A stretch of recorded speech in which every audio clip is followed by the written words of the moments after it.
Hello, welcome to a new video. I am still in this setup, which is really frustrating. I can't remember if I told you why I'm in this setup. Basically, my stool for my dressing table broke. I'm really annoyed because it's less than 2 years old. It's not very well made. The way it broke as well, that shouldn't have happened anyway.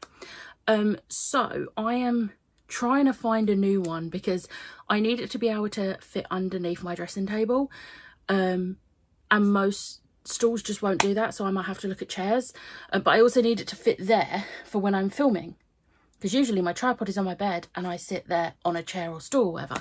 So please ignore my ring light and my fan. It's gonna have to do, and if the bed creaks, the bed creaks. Anyway, Happy New Year. It is currently New Year's Eve for me right now. You're gonna see me with this for the next couple of videos, just because I need to pre-film some stuff, because I am starting to get a sore throat and I don't want to risk putting off filming and then losing my voice and not being able to film. So I'm going to pre-film some stuff today on New Year's Eve. So we're going to start off with my December reading wrap up. I had a pretty good month. I wasn't expecting to have as good a month as I did. So I did complete 17 books, and I had no DNFs, which was amazing.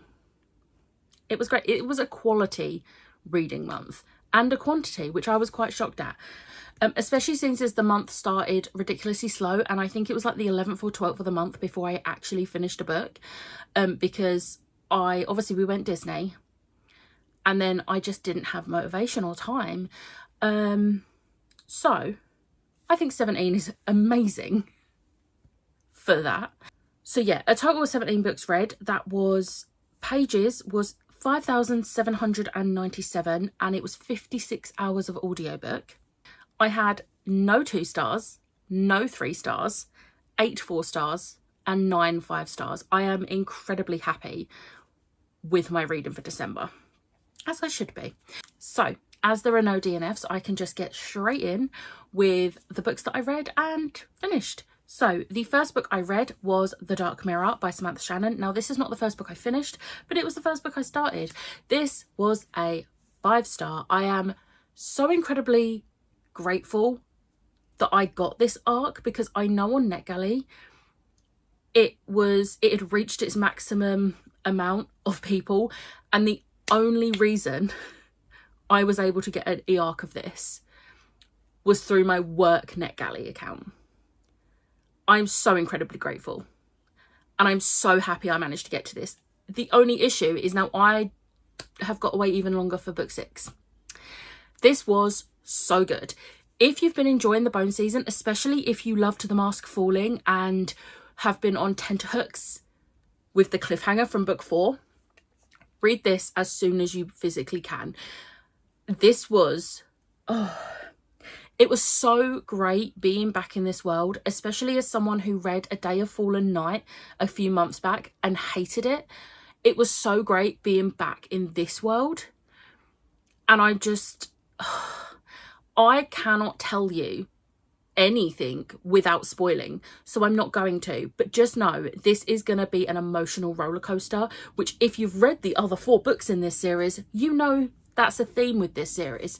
But I really liked the direction this is going in and how things are playing out. I think it's really interesting, and I cannot wait to continue the series when the next book comes out. Next up was the book I started in Disney, and it is The Wicked Villains Shorts by Katie Robert. So this is a collection of short stories. They're all about between 10 and 20 pages, I think. Is there a contents page? No. But there is, like, they're all from like the different points of view. So there's from Jasmine, from Meg, from Hercules, from Tink, Aurora. There is a good old selection, and this is actually at the end of each chapter. It actually has, or at the end of most chapters, is this short originally appeared as the May 2020 short for my Patreon. Each month patrons nominate their favourite couples and characters, vote on one, and I write a brand new short featuring the winner. For more bonus stories, please consider joining my Patreon. So that little snippet is at the end of most of the chapters and tells you like when it originally appeared. They're not necessarily in order, but I really enjoyed this. This was a 4-star. Because obviously there's not really much, there's little bits of plot which play into the full series. Mostly it is just smut. There were a couple that had no smut, and the last one doesn't have smut, and that is actually one of my favourites, which is very weird. But yeah, very, very, very much enjoyed this.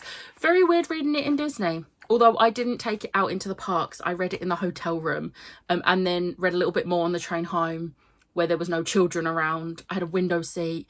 It was dark. It was nighttime. So no one could see what I was reading. And I fully was covering the back when I was reading as well, so no one could see the writing on the back. But yeah, I had a great time with this. Next up was Fool's Quest by Robin Hobb. This was a 4-star. I am honestly still so shocked that I'm enjoying a Fitz series. Yeah, I don't really know. Like, I'm really enjoying this series and how it's all starting to come together and wrap up. This very much was a middle book. I will say that. It was very much a middle book, but the ending... I fully messaged Kelly and was like, can we start book 3 at the beginning of January, please? Because I don't want to hold off. I want to read this as soon as physically possible in January. And I'm actually, now that I'm home from Ashes and I have the 3rd book on a pile just out of camera shot, ready, I'm gonna do the page splits, send them to Kelly and be like, right, what day are we starting? Not tomorrow, because tomorrow's New Year's Day. We'll start a different day. But yeah, I am so happy that I've been enjoying this, because if you've been here a while, you know I have historically hated the previous 2 Fitz series. So it's nice to finally enjoy one. Next up, we have Dawn Study by Maria V. Snyder. This was the final book in... It's technically the final book in the Chronicles of Ixia world. We do have some short stories, and then the first trilogy from Valak's point of view. I won't be reading Valak's point of view because I'm not a huge fan of books rewritten from the other, like the love interest's point of view. So I don't want to risk not loving them. But I will be reading the short stories. But this was a great ending to the series. This was a 5-star. This whole trilogy has been 5 stars, and I'm so happy with that. I think it was a brilliant trilogy to end the world, and the epilogue made me so incredibly happy. It just made me all warm and fuzzy, and I was like messaging Tori when I finished it at like gone midnight on a Sunday. Probably not the best idea I had, but it was worth it because I loved it. Also, I do want to say, if you can hear coughing in the background, please do not worry. My mum has a really bad cough right now. I don't know if you can hear it. I will find out when I edit if you can hear it. But she has come down with the worst cold, which, do you know what? It's going to happen in this household now, but our bodies let us have Christmas without getting ill. So we'll take New Year, it's fine. But yeah, she has cough medicine and she's got chicken noodle soup. So hopefully that will help. But yeah, back to this. The next book I read was Golden Sun by Pierce Brown, 2nd book in the Red Rising series. I was a little bit worried going into this just because my mum has recently reread the first 2 books and really enjoyed the first book on a reread, but didn't really like this on a reread. So I was really worried because I, as you know, absolutely adore the first book. New favourite book.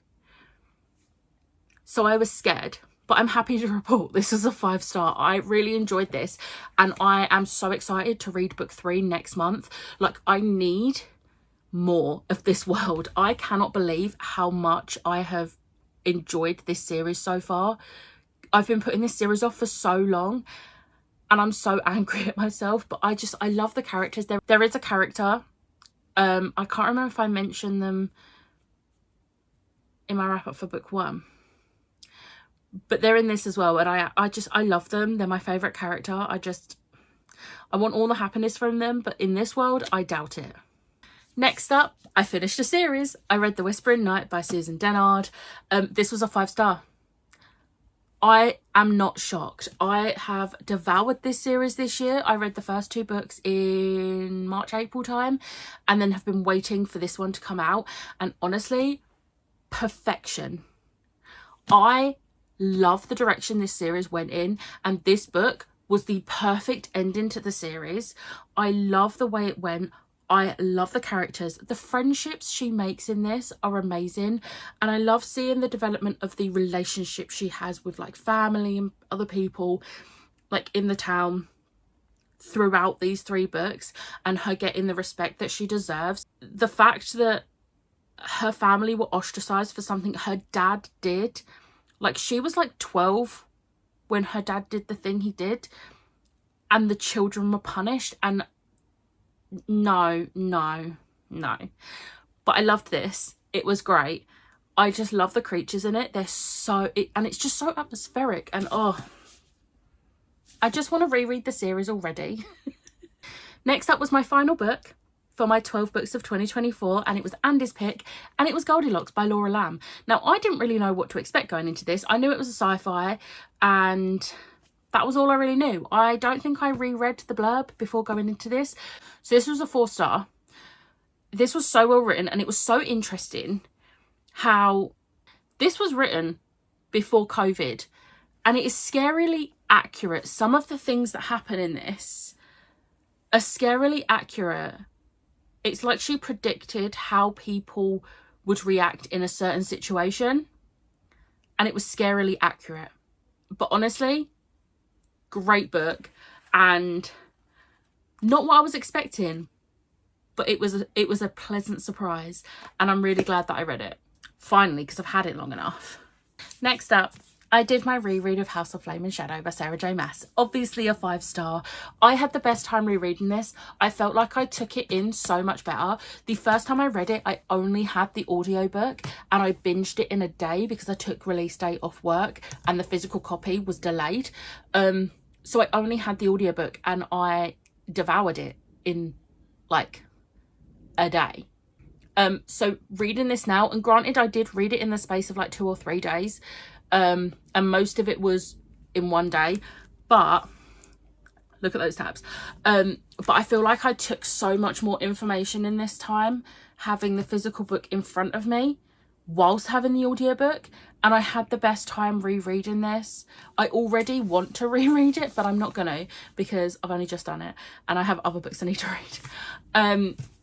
But I had the best time. I love this book so much. I love this series so much.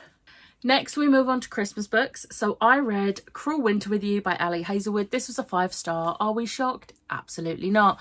I knew I was going to love this. It was 73 pages. I think, considering it was only 73 pages, we did get a lot of character development and backstory, and I really liked how it was done.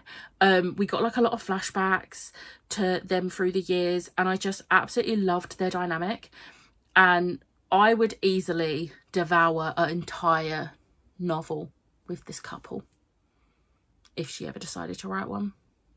Next was 'Tis the Damn Season by Kimmy Freeman. This was a 4-star. I actually ended up really enjoying this. I was a bit cautious going into it because I've heard not great things about it. However, I actually ended up really enjoying it. I was quite shocked at how much I did enjoy it, and I'm quite happy with that. I liked the characters. I liked how the romance was done, and it was sort of like a second chance romance, and it was a second chance romance the way I like a second chance romance. So I was quite pleasantly surprised with that. Next up, I read Make My Wish Come True by Rachel Lippincott and Alison Derrick. This was a 4-star. This had a very similar plot line with like the second chance romance, one of them goes off to be famous type thing, as 'Tis the Damn Season, except that was straight and adult. This was gay and YA. But I did really enjoy this. I thought it was very cute. It also had a fake dating, and I just thought it was really well done, and I would definitely reread this. Also, it's gay. Next up was You're a Mean One, Matthew Prince by Timothy Janowski. This was another 4-star. Weirdly, this was another one where it was one of them's famous and they go to a small town. Except this was Mau Mau adult, and this wasn't second chance. This was very much he goes to a small town and he meets this guy. But I did actually really enjoy this. I've heard very mixed reviews about this one. So this was another one where I was like, oh, I'm not sure I'm going to like it. But I actually really enjoyed it. I thought it was really well written. There was a few bits with like the smutty scenes or the steamy scenes that I was a bit like, I'm not a huge fan of how that's written. But that's a very personal taste. It wasn't badly written. It just wasn't, it wasn't the style I liked. But it didn't diminish my enjoyment too much. The actual plot was really well done. I disliked Matthew Prince a lot at the beginning, but you're supposed to, and I really liked the development into making him a likable character. So yeah, I was quite happy with this one.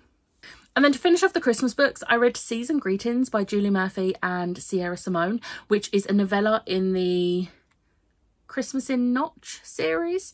So I read A Merry Little Meet Cute, I think that's what it's called, last Christmas and really enjoyed it. I have no interest in the second book because it has a trope I don't like, but Ash read this novella and was like, you have to read it. So I read it. It was only like an hour and a half on 3-speed, and it's sapphic, it's adult, it's smutty. It's, again, one of them's famous, except this time the other one's her bodyguard. It was incredible. I loved this.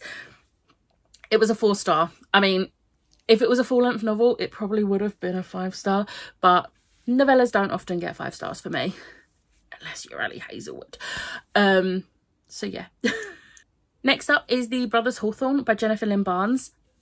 This was a 5-star, and I'm actually pleasantly surprised at that because I was not expecting to like this. When I finished the main trilogy, I took one look at The Brothers Hawthorne. I was like, why does this book need to exist? That book wrapped up perfectly. If you feel that way, don't worry. This takes place before the epilogue. In the time between the final chapter of The Final Gambit and the epilogue of The Final Gambit is this book. And I love that so much. I was really happy with how it went. And it was actually great still being in this world because I love these characters. Jameson owns my heart. I love him so much. He is an adorable little bean. I love him. Also, these kids need therapy. They're not kids, but these boys need therapy. Also, I feel like Avery also needs therapy at this point because she's entangled in their lives. So, yeah. They're rich enough. They can afford the best therapists. And then the final 3 I'm going to do as one. So I read the final 3 of the Mighty Nine Origins books that I needed to read. So I read Caduceus Clay, which was a 5-star. I read Yasha Nadoran, which was a 4-star, and then Beauregard Lionette, which was a 5-star. I really enjoyed all of these. The artwork in these 2 was great. The artwork was what brought this one down. It's not bad artwork. I'm not a fan of the artwork, but the story itself, I mean, all of them have pretty like sad backstories. I feel like the one that made me least sad was Caduceus. There was one bit in the beginning where I was like, oh, poor baby, because he's teenage Caduceus and something happens and it makes him sad and it's like, oh, poor baby. But then the rest is like him growing up and it's cute. Beauregard made me more angry than sad because someone in her life is a horrible person and does not deserve any happiness. So it made me more angry than sad. And then Yasha's was sad.